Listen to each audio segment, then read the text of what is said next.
తాకట్లో ఉన్న మీ బంగారాన్ని విడిపించి ఆ రోజు ఆన్లైన్ రేటుకి కొంటాం. Sharma gold company. అభంశుభం తెలియని ఆ పసిపిల్లల పాలిట తండ్రి కాలయముడయ్యాడు. చిన్న కారణానికే పెద్ద నిర్ణయం తీసుకున్నాడు. ఇద్దరు చిన్నారులను నీటిలో ముంచి ఊపిరాడక చేసి చంపేశాడు. అనంతరం తాను ఉరివేసుకుని ఆత్మహత్యకు పాల్పడ్డాడు.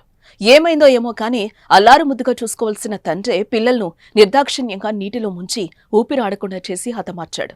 హోలీ పండుగ పూట నెలకొన్న ఈ విషాద ఘటన స్థానికులను ఉలిక్కిపడేలా చేసింది.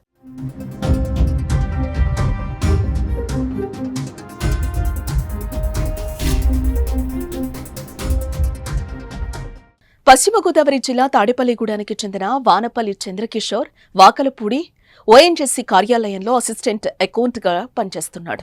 ఉద్యోగరీత్యా భార్య పిల్లలతో తోట సుబ్బారావు నగర్లోని ఓ అపార్ట్మెంట్లో నివసిస్తున్నాడు.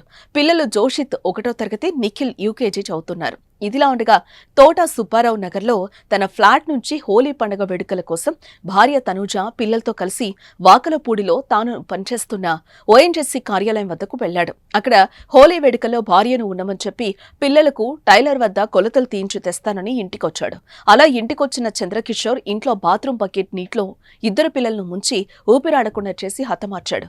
అనంతరం బెడ్రూమ్లో ఫ్యాన్కు ఉరివేసుకుని ఆత్మహత్యకు పాల్పడ్డాడు.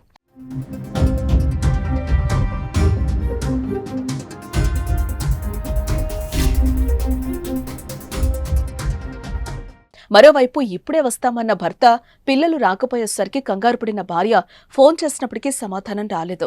దీంతో ఓఎన్జీసీ కార్యాలయంలో పనిచేసే సిబ్బంది తోట సుబ్బారావు నగర్లో చంద్రకిషోర్ ఇంటికొచ్చారు.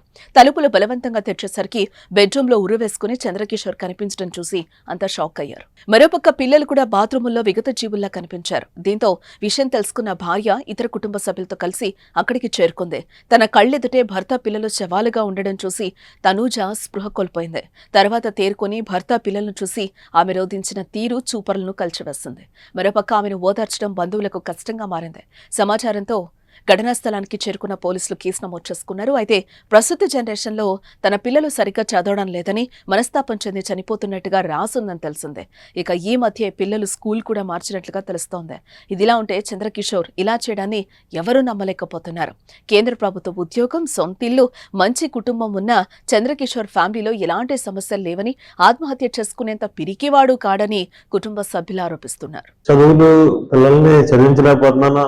ఇప్పుడే స్కూల్ మార్చారు రీసెంట్ గానే. ఎల్కేజీని ఫస్ట్ క్లాస్ బాబుకి. స్కూల్ మార్చడంలో ముందు సంవత్సరం కట్టిన లక్ష ఫీజు, 2 లక్షలు అంత ఫీజు.